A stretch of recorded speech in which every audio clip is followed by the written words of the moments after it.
Hey everyone, this is Kona once again back with another video for Monster Hunter World Iceborne. In today's video, we are going to be looking into what a variant monster actually is in the Monster Hunter series and how variant monsters came to be when it comes to the Monster Hunter series as well as Monster Hunter World Iceborne specifically. Now, Capcom themselves have announced that we are going to be getting 2 variant monsters coming up around March time for the console version of Monster Hunter World Iceborne. And when Capcom themselves used the term variant, it raised a lot of confusion in the community itself as to what a variant monster actually is. And the idea behind this video is I'm hoping it gives you an idea as to what a variant monster actually is, what makes a variant monster become a variant monster, and give you an idea as to what to expect from any new variant monsters coming up in Monster Hunter World and Monster Hunter World Iceborne or any future Monster Hunter titles from Capcom themselves. So this is basically just a crash course as to what a variant monster actually is throughout the Monster Hunter series. Now let's go ahead and get started.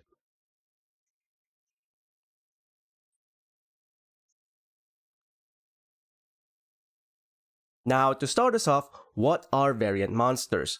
Variant monsters are, as its name states, a variation of a standard monster throughout the Monster Hunter series. Variant monsters maintain a lot of what we know about the standard monster, but then changes them completely in terms of power, moveset, and their overall anatomy in terms of where they evolve relative to their anatomy.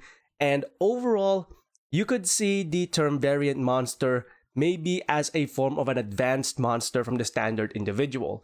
This is separate from the subspecies because when it comes to subspecies, there's actually major changes happening in the monster itself, such as the overall coloration of the monster and the overall elemental capabilities or status ailments of a monster itself. When it comes to a variant monster, none of that changes. The coloration of the monster remains relatively the same. It may be a darker shade than the standard version or a lighter shade depending on the situation, but for the most part, their overall coloration, their overall anatomy, silhouette, and shape remain relatively the same to that of the standard individual. But as soon as you start to take a look at the more intricate details of these monsters, you'll notice that they are far more advanced than the standard individual. This is what makes a variant monster a variation of the standard monster rather than a subspecies or a rare species because there's no elemental changes in their capabilities. They maintain a lot of their elemental capabilities and there's no changes in their overall coloration or anatomy. Just changes where the changes are needed to happen, such as the spikes of ruin or Nergigante, for example, because that is where the changes are warranted.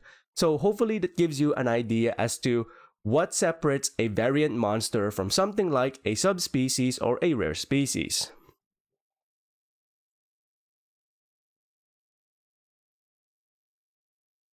Now then, with a general idea as to what a variant is out of the way, how do variant monsters actually happen in the Monster Hunter series?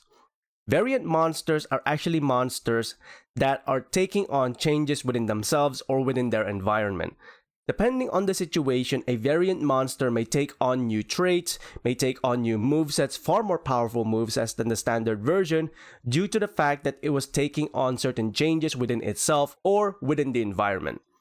This is pretty much relevant to all variant monsters throughout the Monster Hunter series, and for the most part, you'll notice it when it comes to the variant monsters in Monster Hunter World Iceborne.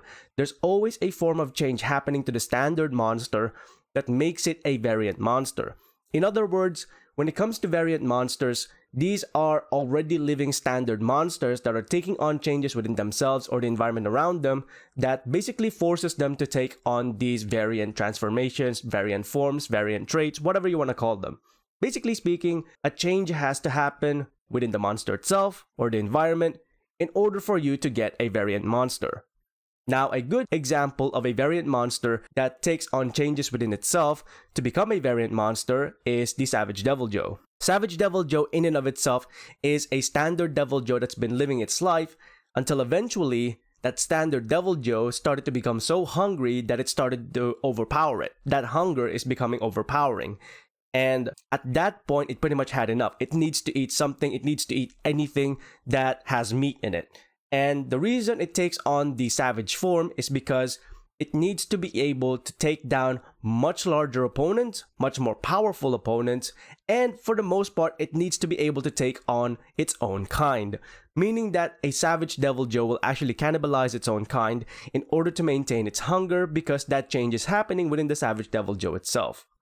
A good example of a variant monster where the change is happening within its environment is the Shrieking Legiana. Shrieking Legiana is a standard Legiana that was forced out of its natural habitat, the Coral Highlands, and it had to take on these new traits in order to be able to better adapt itself to its new environment, the Hoarfrost Reach. So that's why the Shrieking Legiana itself has a far more advanced ice capability than the standard Legiana, because the Shrieking Legiana is pretty much acclimated to its new environment in comparison to that of a standard Legiana. A standard Legiana can still live in Hoarfrost Reach, but to better survive that environment, it needs to take on traits that further advances its ice capability to be better acclimated to that overall region, much like that of the Shrieking Legiana.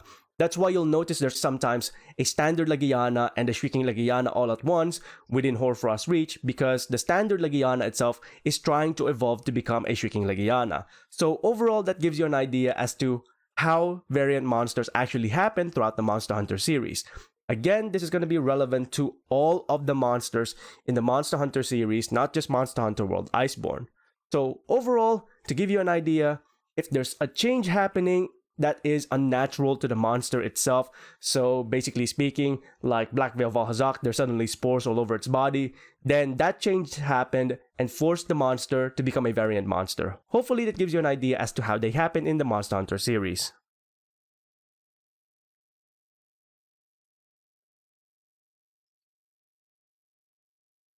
Now then, with how variant monsters happen out of the way, let's go ahead and take a look as to what variant monsters we can expect that are from previous generation games in Monster Hunter World Iceborne. The first variant monster that we can expect for Monster Hunter World Iceborne is the Rusted Kushala Daora.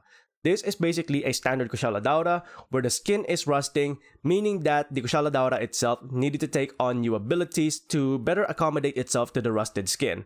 The Rusted Kushala Daora is actually teased in Monster Hunter World Iceborne because there's a Rusted Kushala Daora skin at the very top of Hoarfrost Reach, meaning that at some point or another, there was a Rusted Kushala Daora in the New World itself, specifically within Hoarfrost Reach, because Rusted Kushala Daoras don't shed their skin anywhere else aside from mountaintops, preferably areas where there is snowy regions. So Hoarfrost Reach was the best place for it to shed that skin.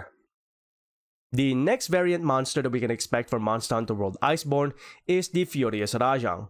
Now, when it comes to the Furious Rajang itself, it's basically a standard Rajang that can't turn off its Super Saiyan form, meaning that it needs to keep expending that energy, making the Furious Rajang itself far more advanced than the standard Rajang in terms of its overall combat capabilities, because it needs to be able to expend that extra energy that the body is generating.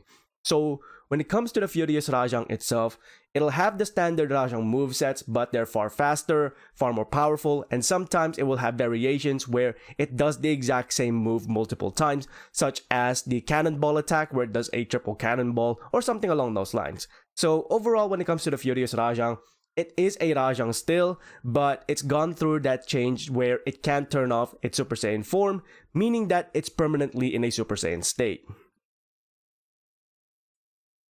Next up, we have Raging Brachydios. Now, Raging Brachydios is actually something that we can see within Monster Hunter World Iceborne as of right now to a degree. Raging Brachydios is basically a standard Brachydios where the slime mold is actually highly volatile. Now, a standard Brachydios, when it's enraged, will have its slime mold become highly volatile. It gives it that kind of yellowish green coloration across its body, and for the most part, a Raging Brachydios is basically an enraged Brachydios and permanently enraged, hence the name Raging Brachydios. So when it comes to the Raging Brachydios itself, anything and everything that it touches equals explosion, because the slime mold itself is always in a state of highly volatile combustion, meaning that anything that the Brachydios touches, whether that be the ground itself, or whether it be any hunters, or any other monsters thereof, would equal explosion. You'll notice this when the standard Brachydios actually becomes enraged, because when the standard Brachydios becomes enraged in Monster Hunter World Iceborne, it takes on Raging Brachydios' traits. Anything just explodes, everything just explodes, it's just explosions everywhere. And that's what you pretty much expect when it comes to the Raging Brachydios itself. It's a Brachydios in permanent rage mode, much like that of the Rajang itself when it became a Furious Rajang. So that gives you an idea as to what changes happen within these monsters relative to their overall innate capabilities. Now, the last monster that is a variant throughout the Monster Hunter mainline series is a monster we won't see in Monster Hunter World Iceborne until the standard monster comes in, and that is none other than Chaotic Gormagala. Chaotic Gormagala is a standard Gormagala that's basically gone through the Shigaromagala transformation, but it was interrupted halfway, putting it in a state of shock. It can't get out of that Gormagala shell to fully evolve into Shigaromagala. Now, what to expect from Chaotic Gormagala is pretty much what you would expect a fusion of Gormagala and Shigaromagala to be like. You have your standard Gormagala capabilities, but every now and then, it would take on the Shigaromagala attack patterns that's not usually seen with the juvenile state. This is a monster that we won't really see in Monster Hunter World Iceborne until Gormagala comes into the game, but I thought I'd just give you a better idea as to what to expect if Gormagala ever comes in, and a variant form of Gormagala ever comes into the game if Capcom ever adds Gormagala into Monster Hunter World Iceborne. Now that is pretty much it for this video. As you can see, when it comes to variant monsters, they're very different in the way they are conceptualized by Capcom themselves in comparison to the subspecies and even the rare species that we see in the game. Variant monsters happen because of change. And for the most part, nothing changes in their anatomy aside from certain areas where the overall anatomy needs to be altered a little bit to better accommodate their overall combat capabilities. The coloration of the monster may change in terms of the overall shade of the monster itself, but for the most part, they remain relatively the same when you compare them side by side to the standard individual. Subspecies, if you compare them side by side to the standard individual, they basically look exactly the same in terms of their anatomy. There might be some changes in the anatomy of the subspecies, but the coloration is completely different, and the overall elemental capabilities of a subspecies is completely different. Variant monsters, you put them side by side with their standard monsters, they almost look identical. It's like spotting the difference between variant monster and standard monster because they have the exact same coloration, they have the exact same abilities. It's just that variant monsters are just far more advanced than the standard version.